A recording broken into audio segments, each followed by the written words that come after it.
ভিডিওটা গ্যালারিতে পড়েই ছিল বেশ কয়েকদিন ধরে।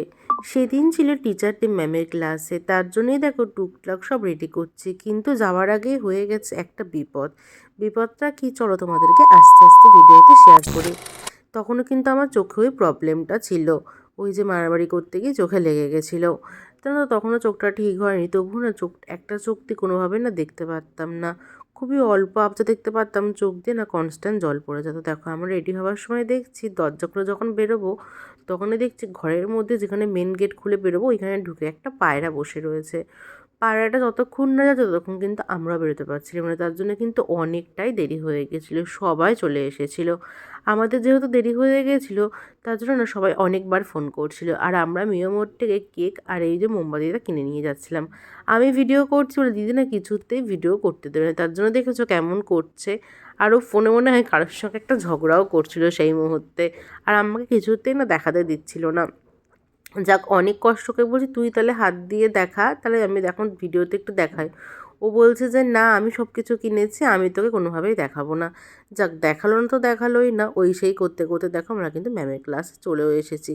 ক্লাসে এসে নিয়ে দেখছি সবাই এসে গেছে, শুধু আমাদেরই অপেক্ষা করছিল। আমাদের ব্যাচের প্রত্যেকজনই এসে গেছিলো। কেকটা কিন্তু তখনই তোমাদের সঙ্গে শেয়ার করে দিলাম, আর ওই যে পাশে সবুজ কালারের ওইটা ছিল মোমবাতি, তোমাদের সঙ্গে এখন কিন্তু ভালোভাবে দেখিয়ে দিলাম। সবাই কিন্তু এই সময় ভীষণ মজা করছিল টুকটাক করে সবার সঙ্গে। আজকে একটা দিকে মন খারাপ করছিল, আজকে হলো সবার সঙ্গে শেষ দেখা।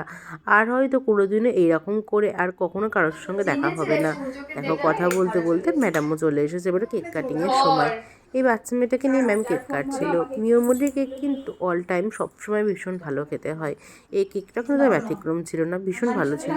কিন্তু চোখে আমার এতটাই প্রবলেম করছিল, কোনো কিছুই না ভালো লাগছিল না, ভাবছিলাম যে এখন করে বাড়ি আসবো। এত মজাও যেন আমার কাছে সাজার মতো লাগছিল, কারণ চোখে যেহেতু প্রবলেম করছে তার জন্য না নিজের খুব বিরক্ত লাগছিল। ভিডিওটা ভয়েস ওভার সেই সময়টার কথা কিন্তু এখনো মনে পড়ে যাচ্ছে। যাক, সবার সঙ্গে কিন্তু হাসি মজা করে আজকে দিনটা ভীষণ ভালো কাটলো।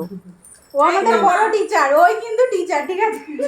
কোনো ছবি হবে না, ভয় পাচ্ছে। ও তাহলে ভিডিও হবে না, আসো কাটা। Happy teacher day. খুব বাজে। দাঁড়া, আমি দাঁতগুলো ঢুকাই তারপর ঢুকাই। তাহলে আমাদের দাঁত নেই। এইটাকে নিভিয়ে দাও। ঠিক আছে, ওটা সরিয়ে রাখ, পাশে রেখে দাও। এই না, কি গরম, ইয়ে তোমার হাতে লাগবে তো। লেগেও গেছে। লেগে গেছে, লেগে গেছে। বড় বড় সাপের নিতে হবে। ও হাতে লাগাবে। কমপ্লিট। কমপ্লিট। ও পরে কাটিং করে আমাদেরকে দেবে। কেক কাটা তো কমপ্লিট, আর খাওয়া দাওয়া কমপ্লিট। এবার ম্যামের জন্য যে গিফটটা নিয়ে গেছিলো সেই গিফটটা একটু ম্যামকে দিচ্ছিলাম, সবাই মিলে দিয়েছিলাম। জানি না, বুঝতে পারছিলাম না ম্যামের ভালো লাগবে কিনা। আর ওই সময় দিদির ফোন নিয়ে ওরা সবাই মিলে ছবি তুলছে। যাক ভালো, আমি তো আমার মতো ভিডিও করছিলাম, যেটা প্রত্যেক সময় কোথাও গেলে করি সেরকম ভিডিও করছিলাম। ম্যামকে জানো তো এই রাধাকৃষ্ণ দেয় ঘড়িটা দিয়েছি, ম্যামেরও না ভীষণ পছন্দ হয়েছে। ম্যাম কিন্তু এমনি রাধাকৃষ্ণ অনেক পছন্দ করে, তার মধ্যে রাধাকৃষ্ণ দেওয়া ঘড়িটা দেওয়া দেখলাম ম্যামের একটু ভীষণ পছন্দ হয়েছে। যাক, ভালোই লাগছিলো কিন্তু। তারপরে জানো তো ম্যাম ওখান থেকে লুচি, আলুর তরকারি, 2 রকম মিষ্টি, অনেক কিছু খাইয়েছিল। যাক, ভিডিওটা কিন্তু ছোটো মতো এখানেই শেষ করে দিলাম।